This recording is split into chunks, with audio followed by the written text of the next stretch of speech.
everybody, this is Jo. I am in Houston and I'm in zone 9B, and I have a cottage style butterfly garden, and this is my front yard. And one of the things I'm trying to do in my front yard is see if I can get a cottagey look with mostly Texas native plants. And so this is the bed that has a lot of native plants in it, so I'll show you those.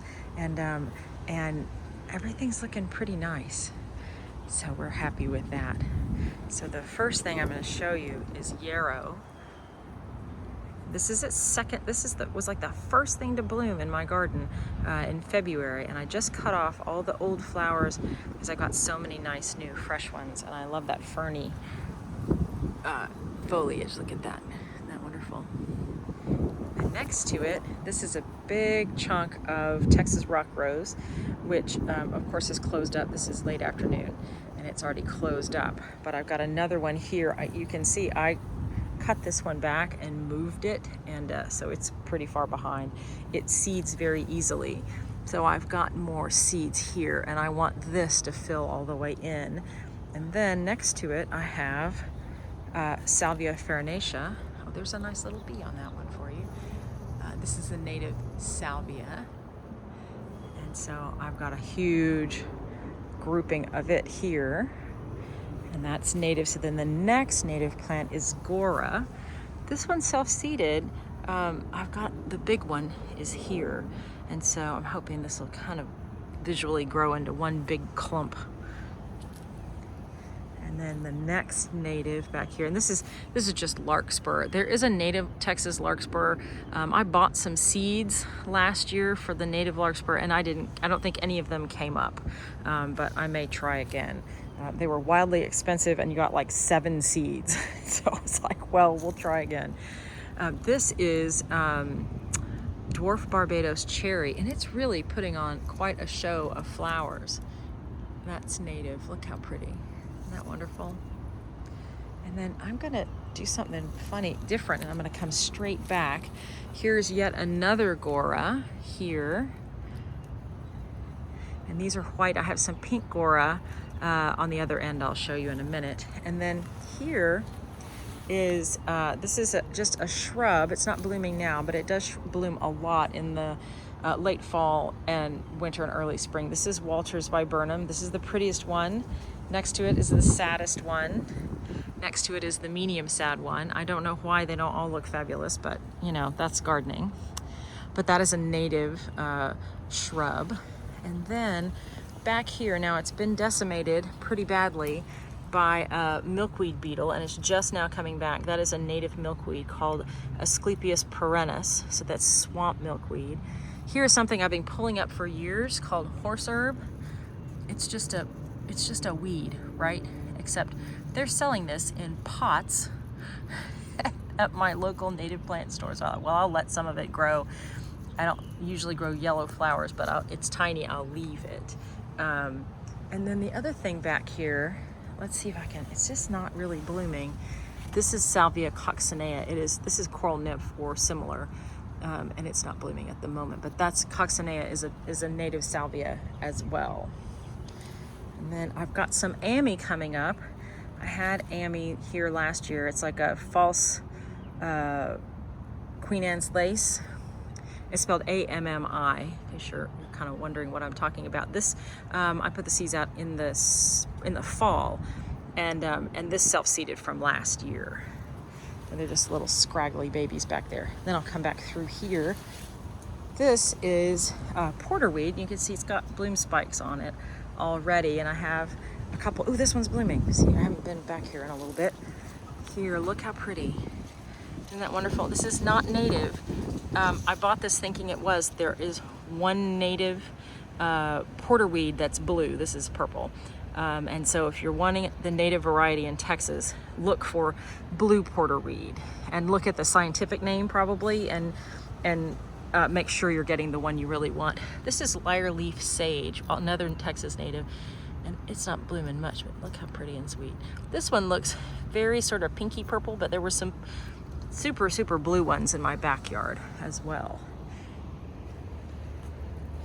more, and about wonderful non-native, but wonderful Gomphrena. Came back from last year, looking really nice. This is a native grass that is a Gulf Muley. And then I put a ton of new baby milkweeds here. So I put a bunch of those in just now. And then here's the pink. That's the pink Gora right there. And then there's this one, seems even more pink. That one's the more, you know, completely pink one. And then of course I do have some pretty larkspur still left. And then this is a native plant called, what's it called? Shoot, it's getting ready to bloom. It's just almost ready to bloom. What is that called? I'll come back to that. I'll see if I can remember it. Now here's some non-native beauties. This is my favorite Mystic Spire salvia. That's my favorite salvia. It's so pretty. And then I've got a late bloomer here. Let me walk around and get you a fresh one. This is an amaryllis, which I think on a previous video I called an agapanthus. This is an amaryllis. Look, isn't that amazing? This is like my last one. It's kind of fun to see a late bloomer come along, and that's just beautiful. This is actually agapanthus. It's getting ready to bloom. So pretty, and it's very deep shade under here. It is south facing, but goodness, it's super deep shade. So I just feel kind of lucky that that's coming up at all. And then back to I'll box myself in down here. This is a native, that's Salvia leucantha. It really is too shady over here. It really doesn't get enough sun. It really should bloom a little bit now and get in the fall. Oh, well, here's a little bit. You can tell how much I've been out here. Here's a little flower right there. But it would be a lot happier if it was in the sun. I have a Cape plumbago that has planted itself. This is the corner of shame. Dead hose, broken gutter pipe. Okay, y'all, look at this. This is an oak leaf hydrangea, and it is a native hydrangea, just starting to bloom. Look how creamy and pretty that is. Goodness, huge leaves, so beautiful. And then this is southern wood fern, and there are several different southern wood ferns. I just planted some more. This is doing well for me here in Houston. This is Dryopteris normalis. That's what the tag is on this one, and it's really filled in so beautifully underneath this Jane magnolia. And then the black and blue salvia, which I have in a pot. It really can, it grows by runner, and it can get kind of aggressive. I have it in the backyard, so I put it in a pot up here. And then let's climb back here. There, and you can see how beautifully this fern is doing. And then this little tree is a wax myrtle. That is also native, and it will have berries in the fall. I don't see any berries on it yet, but it should have berries. Last year we had crazy amount of berries on this last fall. And then let's see, I'm gonna come through the little tunnel.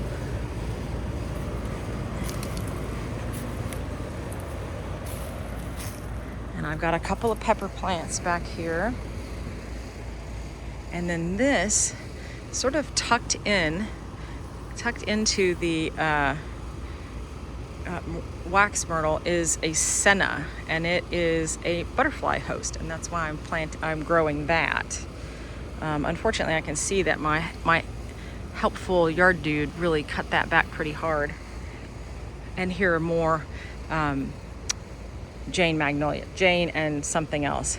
This is Bonset, also called fragrant mist flower. I think they're the same thing, getting ready to bloom, and that is a host plant and is beloved by butterflies as well.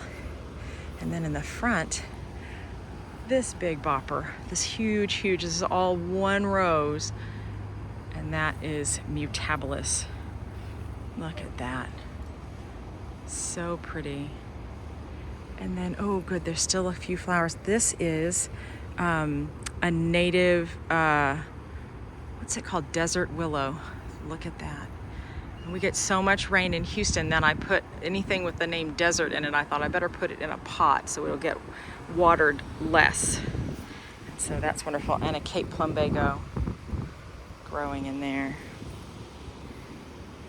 And then this is another native plant, native to I think most of the United States, most of North America. This is Jewels of Opar, and I'm finally collecting seeds. I didn't have any fresh seeds. I have a wonderful viewer who I'm going to send these to. I've been meaning to, and I couldn't find any, and then they were really old. I'm like, now I have fresh new seeds for you. So I trimmed them off yesterday. I promise I'm going to send them. Okay, this, oh, first of all, look how beautiful.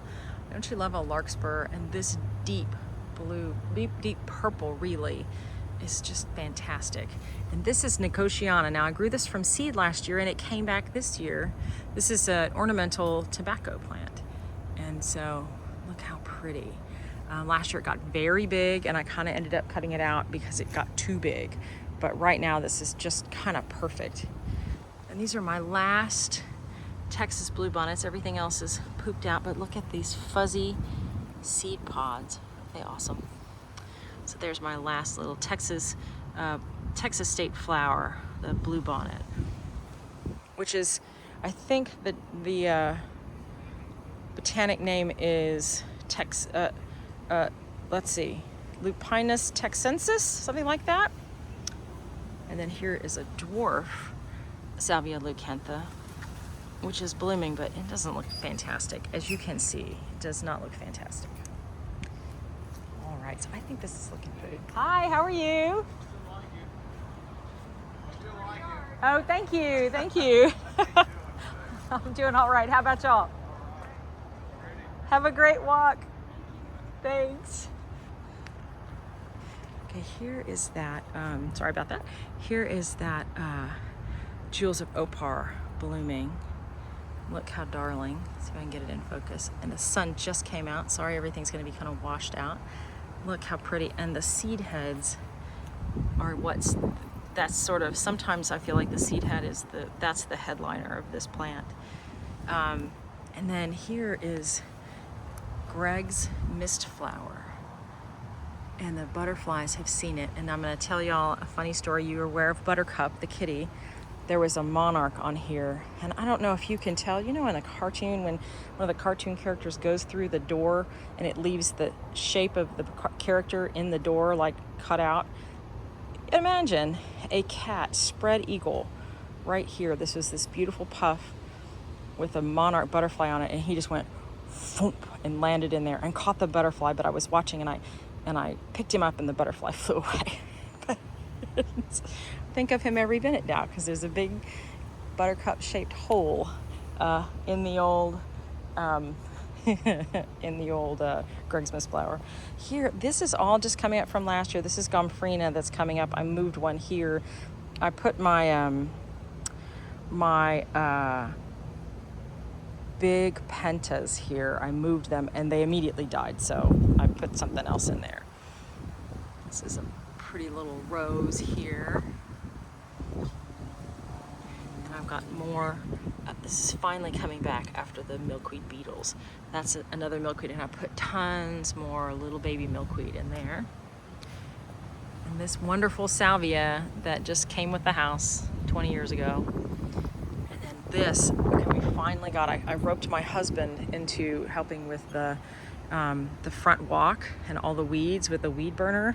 It was very like, hey, Huckleberry Finn, hey, this is Tom Sawyer, this is really fun to paint this fence. And so he came in with the weed burner and really did the biggest work. But this is a Texas bluebonnet. That was the prettiest one I had, and now it's gone to seed, so I'm leaving it in the middle of the walkway waiting for all the seeds to be brown. And so a couple more weeks, but he cleaned all this out so it just looks super nice again. Okay, here is frog fruit. This is a native Texas ground cover and butterfly host. I think it's so sweet. They're the tiniest little flowers.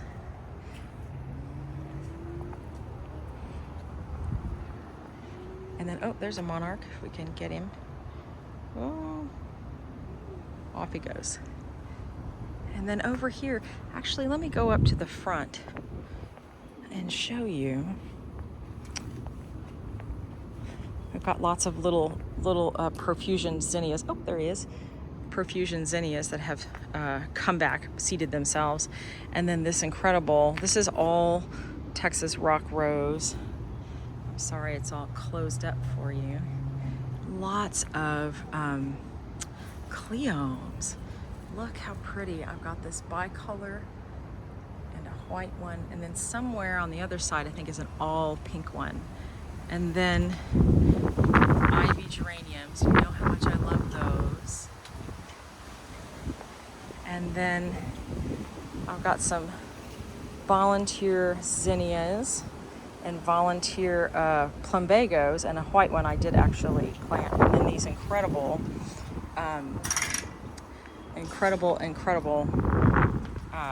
lilies. Yeah, let's see if you come be still and I'll put you on a video. No, he's not having it. We've had so many monarchs come through. So many. Sometimes I'll see them three at a time in the yard. Come on. He does not want to be on camera. Oh, here. Come on.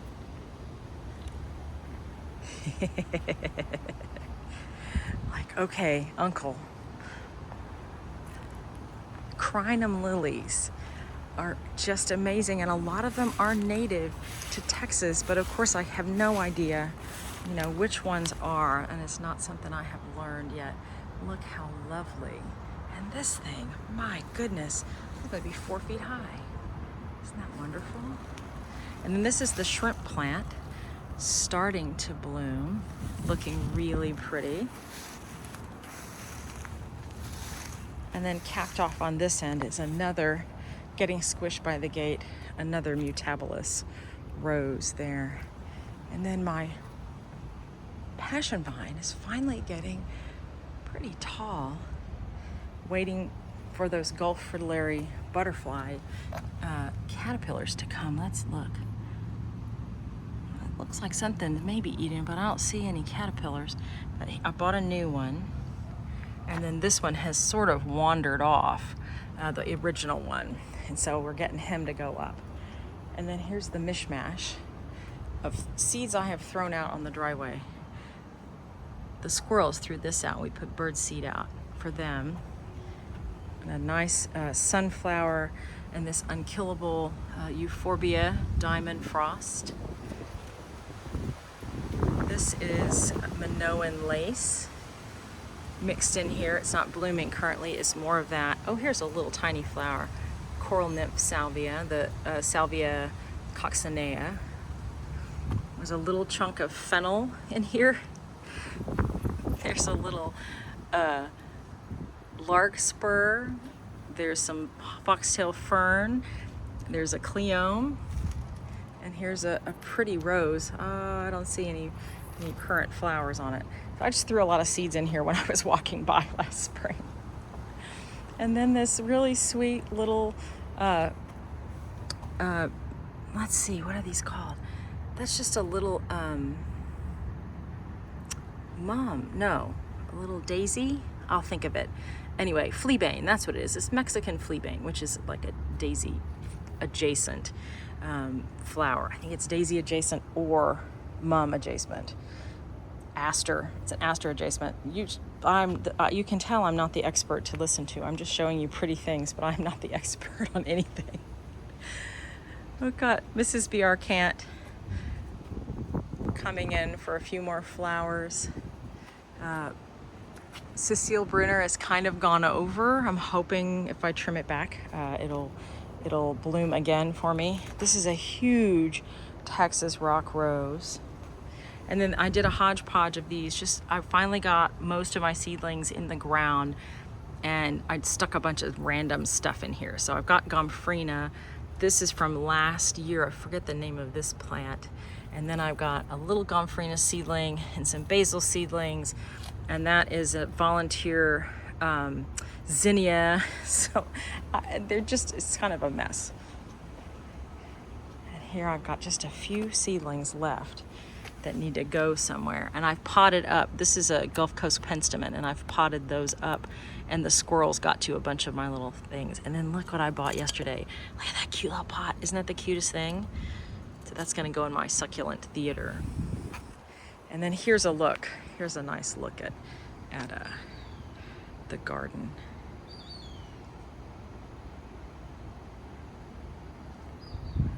And little things, I've kind of let some things grow in the gravel. Verbena bonariensis and wine cups. And I've still got a few little Johnny jump ups in here. I've still got a couple of evening primrose in here. And then I put a bunch of, I think these are gomphrena. I think I put gomphrena in here. And then I put some basil in here. And then this is a gomphrena from last year. I do love this. Look how cute. Just in the gravel, very ho-hum. Isn't that sweet? I love it. I love it. And I'll walk around the other way and show you. Well, I'll climb over here. I never know where I'm gonna go when I push record. This is Excellence von Schubert, which is an amazing, amazing rose. I love this thing. So many buds on it.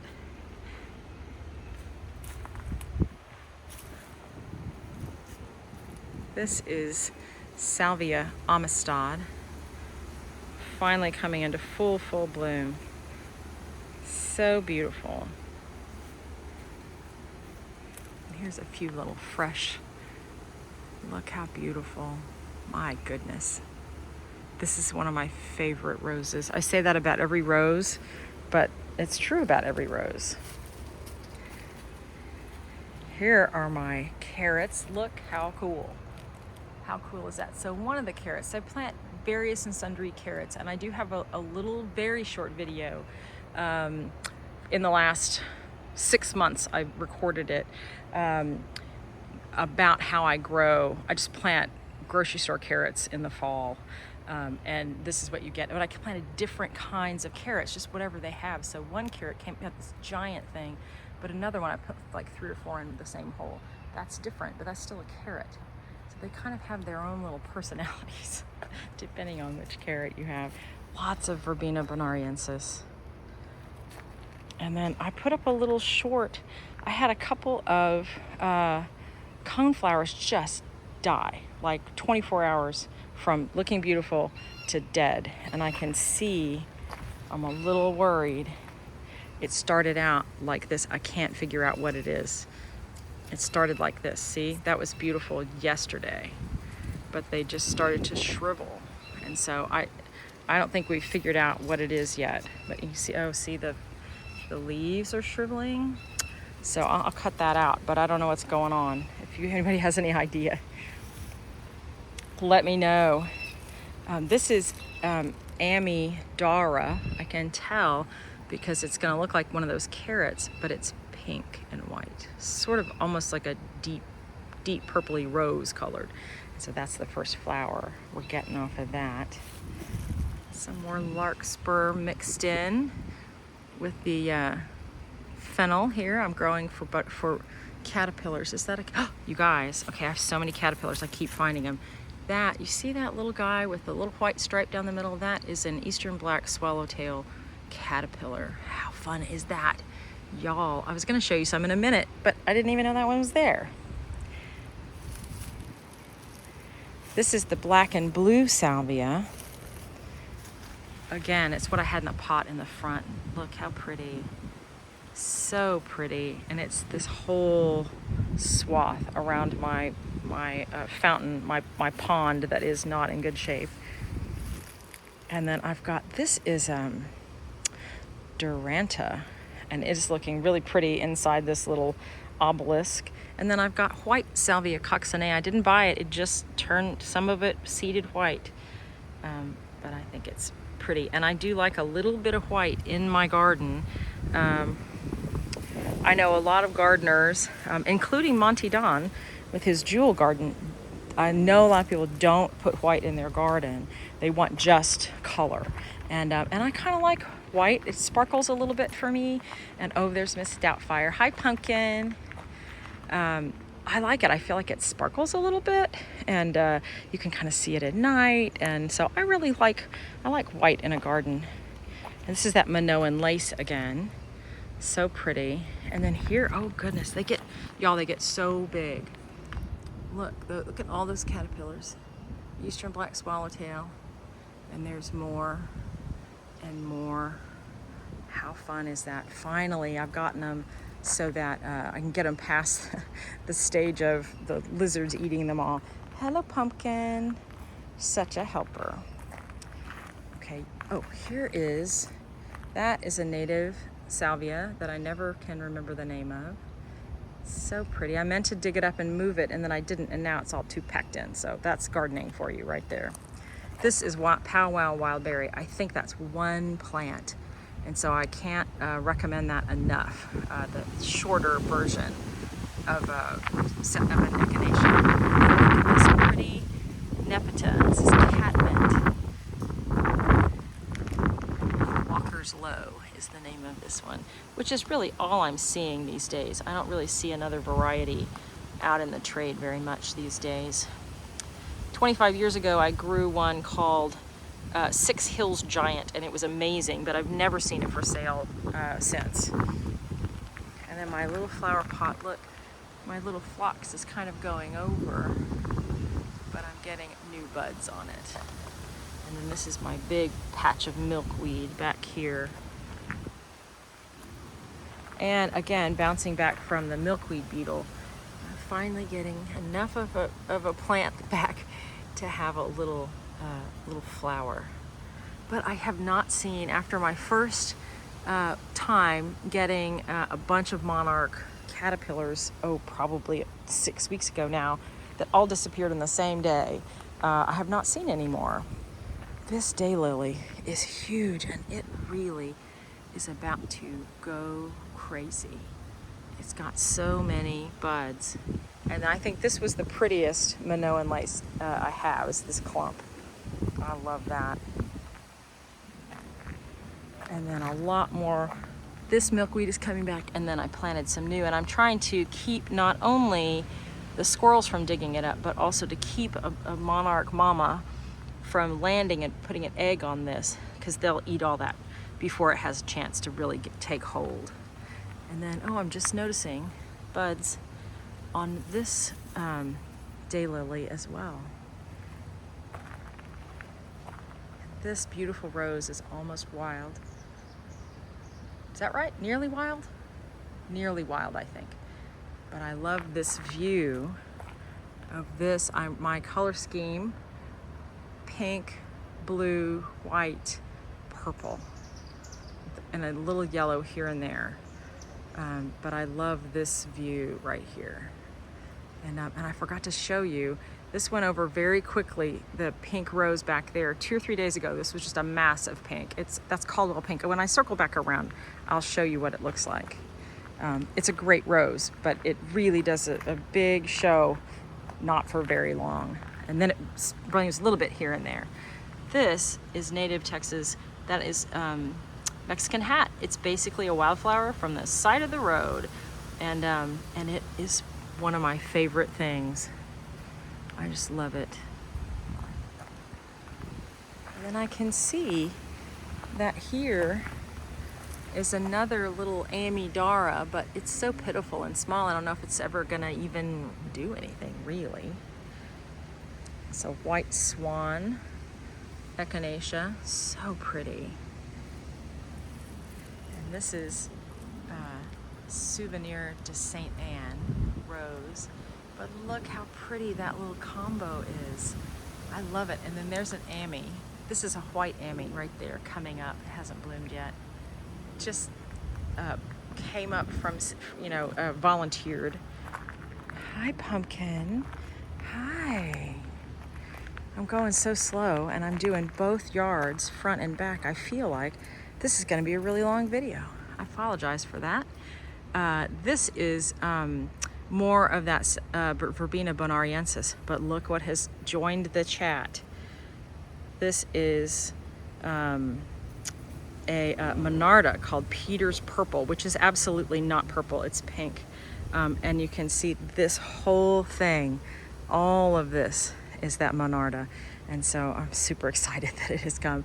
I didn't have this before here, and I'm kind of liking the combination, but I'm also feeling like because I've had this big clump of purple that this isn't really showing up, but maybe when it really comes into its own, it'll show up better.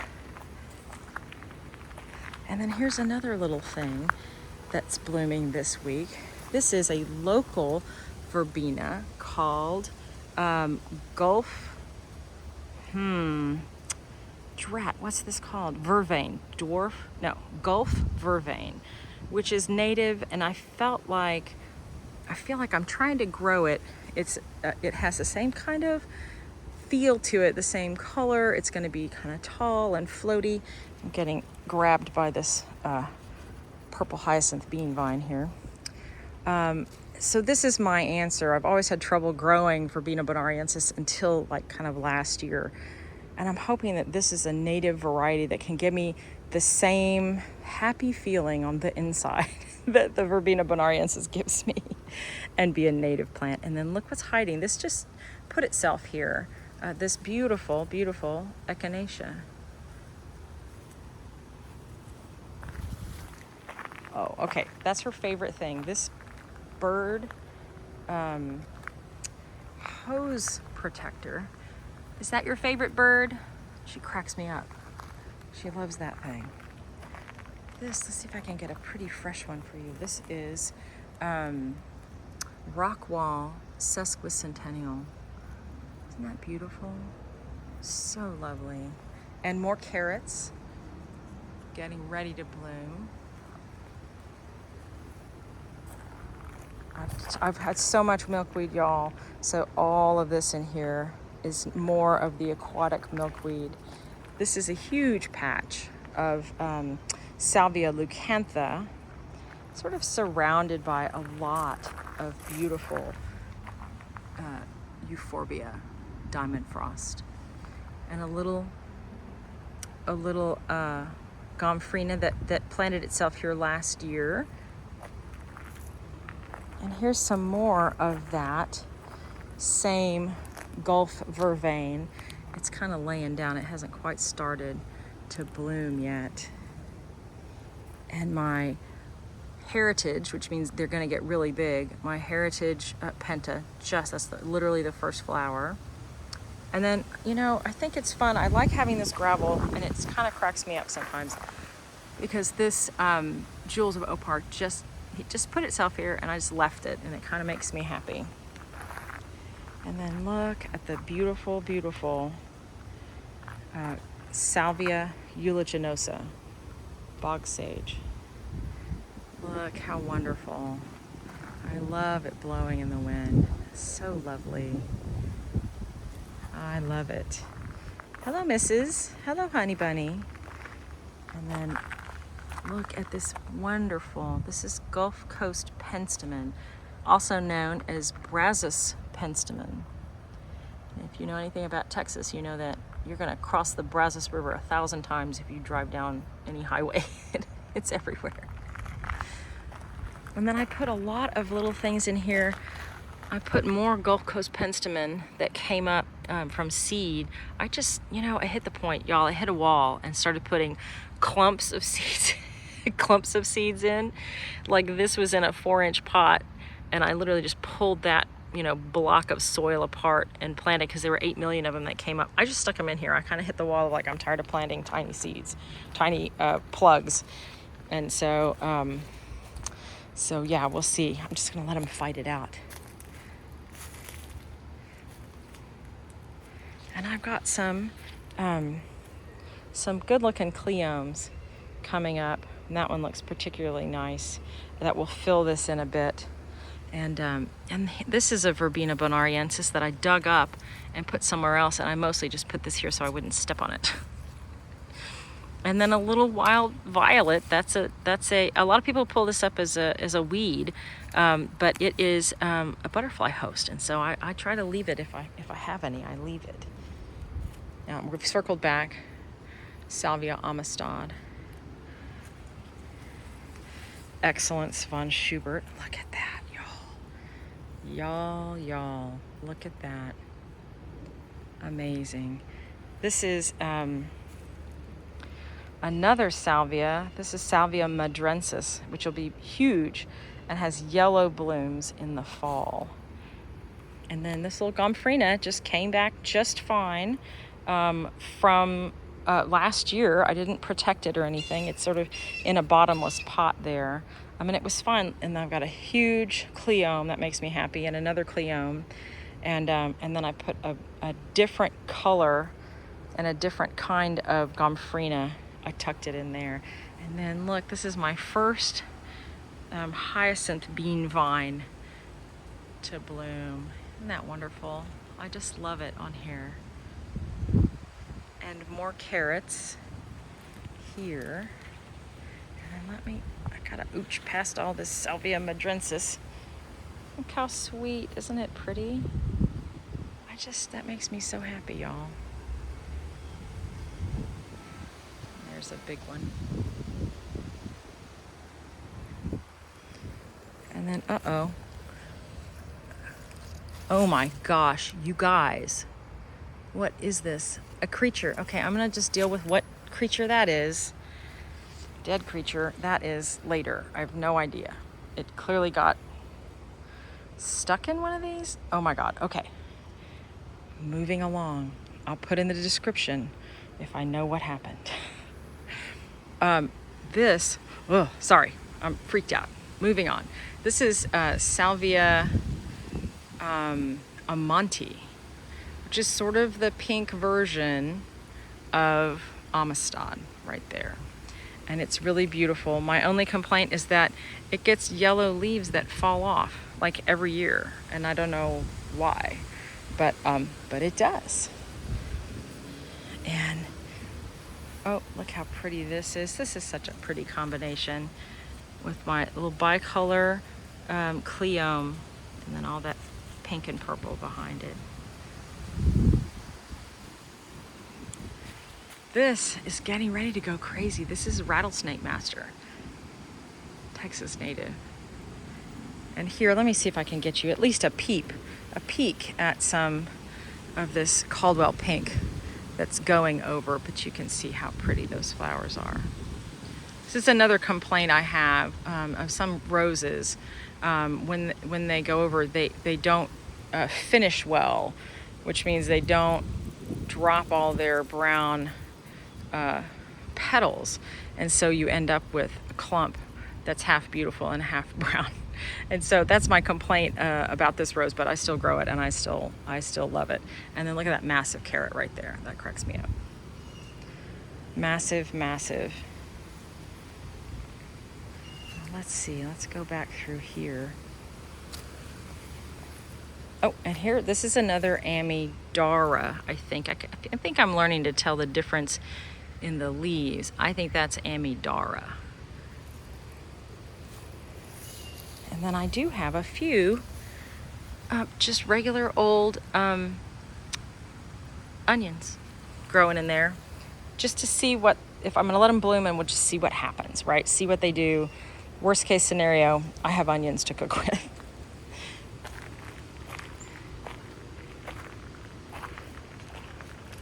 I realize this is getting so long, so I'm gonna cut this in half and start a new video in a second, but I will post them all. I'll post them at the same time. So I will say goodbye and thank you very much for taking a look at my garden. I'm having such a good time, and I hope y'all are having a blast in your gardens. Mrs. Doubtfire and I say goodbye and see you in the next video. Y'all take care. Bye-bye.